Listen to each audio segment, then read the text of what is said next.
భద్రాచలం పట్టణంలోని ప్రభుత్వ జూనియర్ కళాశాల ప్రాంగణం వద్ద వేంచేసి ఉన్న శ్రీ సాయిబాబా ఆలయంలో గురువారం సందర్భంగా బాబావారికి ప్రత్యేక పూజా కార్యక్రమాలు భక్తిశ్రద్ధలతో ఘనంగా నిర్వహించారు. స్వామివారికి తెల్లవారుజామున అభిషేకం, అలంకరణ, ఆరతులు నిర్వహించి ప్రత్యేక ప్రార్థనలు చేశారు. భక్తులు పెద్ద సంఖ్యలో పాల్గొని సాయిబాబా ఆశీర్వాదాలు పొందారు. పూజా కార్యక్రమం అనంతరం తీర్థప్రసాదాలను భక్తులకు పంపిణీ చేశారు.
आरोग्यक्षमदान धर्मांकुलदान बुद्धिसिद्धिदान सर्वत्रकलत्रवंदान प्रज्ञावर्गान प्रियान प्रीतिवंदान सुंदरियामेव नित्यानंदान परमसुदान ज्ञानवे उदयकृत वेदिकान अरूपाविक्यान चिन्त्यान सूक्ष्मान सर्वान्तर्यामेन मनोभागतीतान प्रेममूर्तिन सुलभादुर्लभन सहायधरणादन वेंकटेश्वरन दक्षिणामूर्तिन अद्भुतानंदर्यान नामदनार्दन सर्वतो विसर्जनादिस्थापन भाषादुर्धायनादन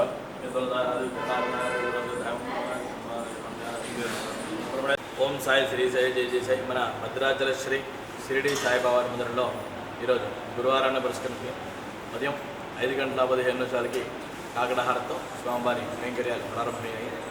హారతి అనంతరం ఉదయం 6 గంటల నుంచి కూడా బాబావారి మందిరంలో ఏం చేసి ఉన్న ఉపమూర్తులైన శ్రీ అనగాశమైన దత్తాత్రేయ స్వామివారికి అలాగే గణపతికి కూడా భక్తుల చేత ప్రత్యేక అభిషేకాలు నిర్వహించబడ్డాయి. అభిషేకానంతరం బాబావారి మందిరంలో ఉన్న మూలమూర్తికి కూడా మనం భక్తుల చేత కూడా ప్రత్యేక క్షీరాభిషేకాలు నిర్వహించబడ్డాయి. అభిషేకానంతరం స్వామివారిని నూతన వస్త్రాలతో అలాగే స్వర్ణాభరణాలతో కూడా మనం అలంకరించుకోవడం జరిగింది.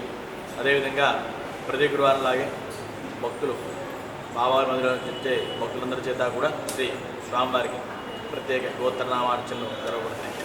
అదేవిధంగా ప్రతినిత్యం జరిగినట్టుగానే భక్తుల ఆర్థిక సహకారంతో బాబావారి అన్నదాన వద్ద ప్రతినిత్యం 40 నుంచి 50 మంది యాజకులకి అలాగే ప్రతి గురువారం కూడా దాదాపు 2000కు పైగా భక్తులు భోజనాలు చేస్తున్నారు. అలాగే ప్రతి గురువారం కూడా సరస్వతి శిశు మందిర్ వారికి అలాగే సరోజిని వృద్ధాశ్రమం వారికి ఇరువురికి కూడా దాదాపు 200 మందికి పైగా మనం బాబావారి మందిరం నుంచి అన్నదానం ఏర్పాటు చేయడం జరుగుతుంది.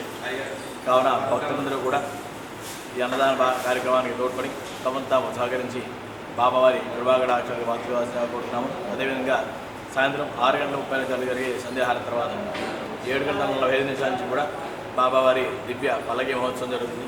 ఇందులో భాగంగా శ్రీ బాబావారిని మేళతాళాలతో పల్లకి మీదుగా ఊరేగించుకుంటూ తాత్విక రాజేశ్వరం వారి ఆలయం మీదుగా పాత ఎల్ఐసి రోడ్లోంచి మళ్ళీ పునః బాబావారి మందిరాన్ని తీసుకురావడం జరుగుతుంది. అయితే ఈరోజు విశేషం ఏమిటయ్యా అంటే మనకి ఎక్కడా లేనట్టుగా షిరిడీలో మాత్రమే పల్లకీ సేవకు ముందర బాబావారి చిత్రపటాన్ని ఒక మందిరం లాంటి దాంట్లో ఉంచుతారు. అయితే ఈ వారం నుంచి కూడా మన బాబావారి ఆలయంలో కూడా స్వామివారిని అలాంటి మందిరంలోనే మనం ఉంచడం జరుగుతుంది.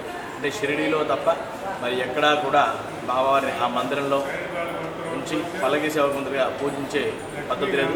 కేవలం షిరిడి తర్వాత దక్షిణ షిరిడీగా పేరు పొందిన మన భద్రాచలంలో మాత్రమే ఈ దృశ్యాన్ని అందరూ కూడా తిలకించవచ్చు. కావున భక్తులందరూ కూడా ఇచ్చేసి దీన్ని తిలకించి స్వామివారి కృపాకటాక్షాలు వాస్తవాలుగా కోరుతున్న భద్రాచల శ్రీ షిరిడి సాయిబాబా మందిరం. ఓం సాయి శ్రీ జయ జయ జయ.